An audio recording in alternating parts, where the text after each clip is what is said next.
name's Louise Hemstead. I'm the Chief Operating Officer at Organic Valley. And Organic Valley was founded here in Vernon County, Wisconsin in 1988.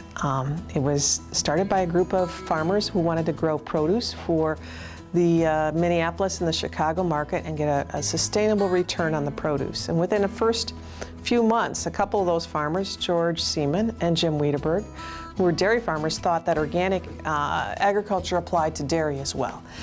And with that, the concept of organic dairy was born. They started out with 7 farmers here in Vernon County, and they pooled their milk together, and what they could sell as organic, they paid themselves organic for it, and what they could sell as conventional, they paid themselves conventionally. The goal was always a sustainable pay price for the farmers so that they would know when they went to the mailbox, hey, this is what I'm going to get for my milk today. And we're here because this is where our roots were. We've got just wonderful people in the Midwest, and you have that in the heartland of rural communities, people knowing each other, caring about each other, excellent opportunities for businesses to grow. We started here in 1988. In 1993, when I joined the organization, we were $1 million in sales. This year we'll be $600 million in sales. And all of that here really based out of Vernon County, though we have farmers across the country. The main employment base is here in Vernon County, and people are attracted to the region. There's a Waldorf school in local proximity. There's wonderful recreational opportunities for the avid hiker, biker, canoeing. So there's a number of things that just attract people to this area for recreation, and then they come and they, we'd like to live here. And they come and settle to work here. Some of the biggest pieces that we really cling on to and look at are where farmers have farmed conventionally and they're losing their shirt and they convert to organic. And the first thing that happens is they have a sustainable pay price for their milk. And it's huge. It's huge. Last year, conventional milk fell down to about $12 and $14 a hundredweight, which is less than half of what we paid our farmers for their milk. And our farmers knew what they were going to get when they went to the mailbox. They knew what they were going to get when they financed with the bank. Other success stories more on the human side, we draw on people from all over the state and all over the country to work here in the 7Rivers Alliance region. So while we have employees that are scattered all over the region that commute to Lafarge or to Cashton or to Chaseburg to work, we've also drawn employees from around the state. We have a gentleman, Douglas Hanson, who's over our private label sales. He comes in 1 week a month. He's commuting from Seattle, Washington.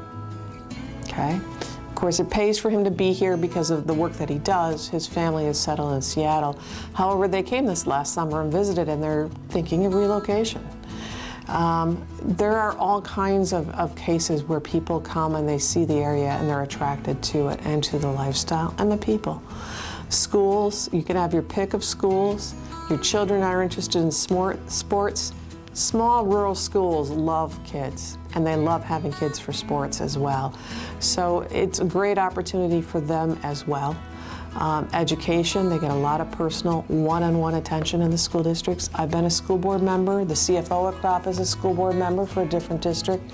One of our board members is a school board member for another district. And so we're very active in the schools and the educational system here. And you'll find that we have national schools of excellence in this region. And so you come here, you move here, your children are well cared for. There's a safety. It's a safe environment to raise your children. It's just a really wonderful place. Advanced agriculture includes more than organic farming.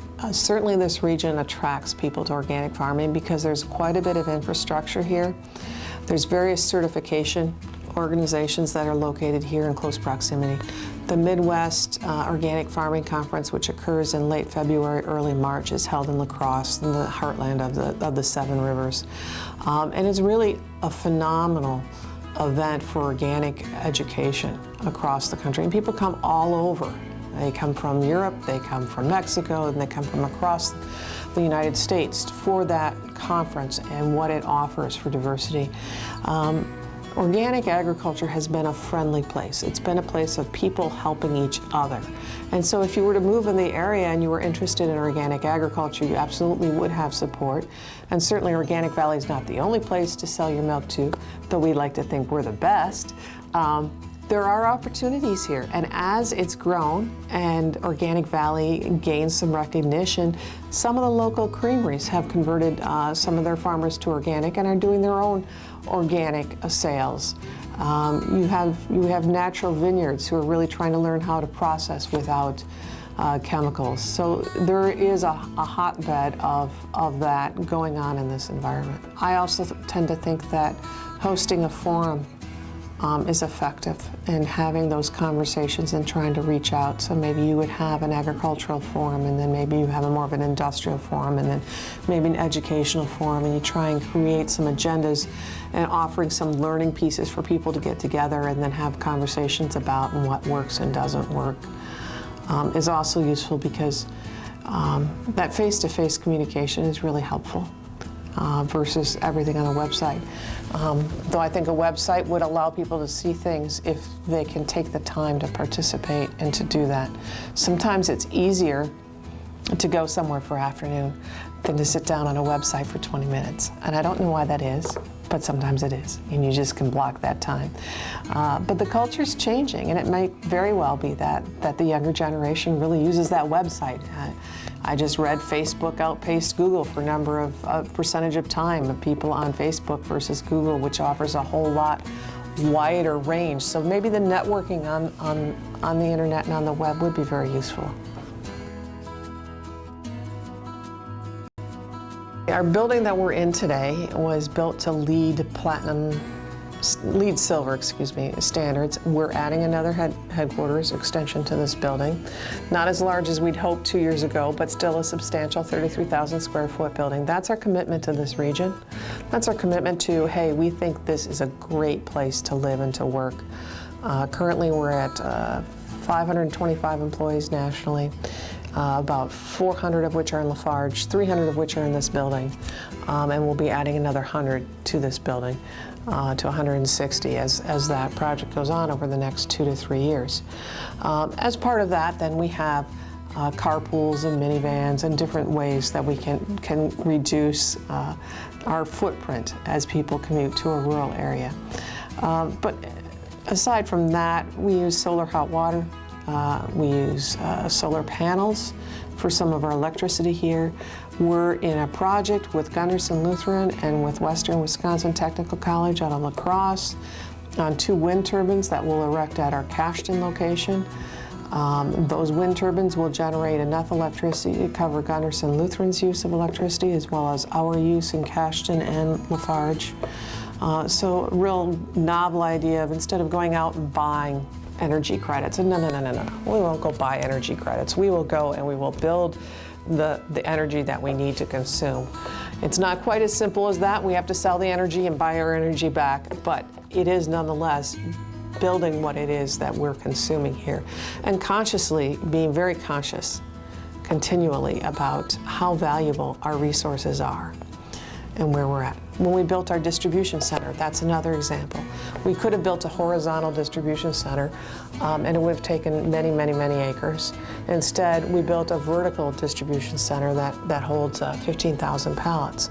And so what's the advantage of that? We condensed our pallet storage and we use a crane to move those pallets around in the distribution center. The crane regenerates power as it brings pallets down. You have a smaller footprint exposed to the sun, so your heating is less on that when you're trying to cool products. So you actually keep it compressed more in a cube instead of flat laid out as a large rectangle.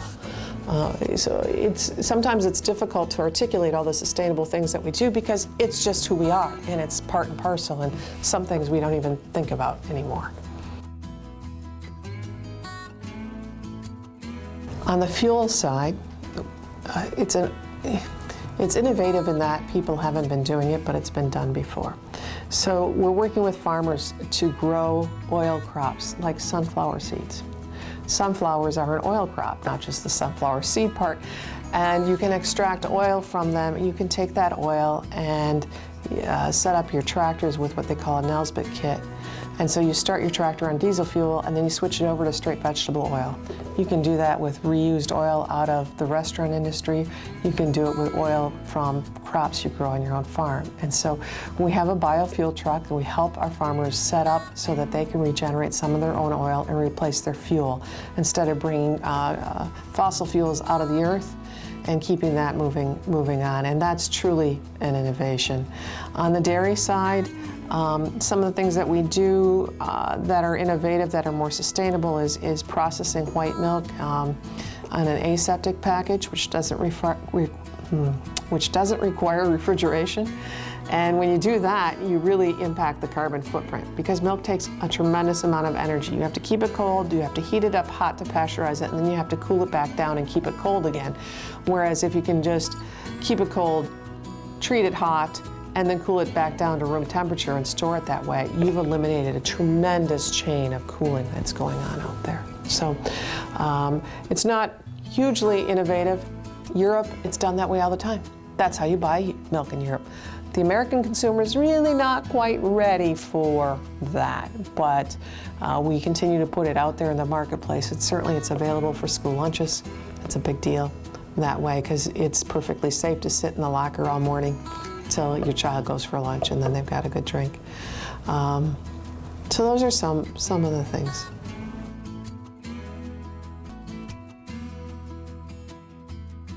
Over 50% of the employees have laptops as part of their job responsibility, and so they're able to take those home. That's another part of the flexibility. If you're going to do something with a child, you're welcome to, in most jobs here, work from home and for a period of the job a day, and so that really helps.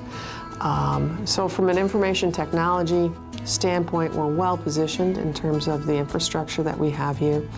We're doing some exciting things to get everybody to the same platform. We've grown so fast over the years that, at one point we had like 3 different Windows operating systems on whichever machines as new machines were issued with newer software, and a major project this year to get everyone all over onto one platform. That'll even make it more flexible. So you can VPN in, you can get access to your hard files, you can have your phone calls forwarded to your laptop.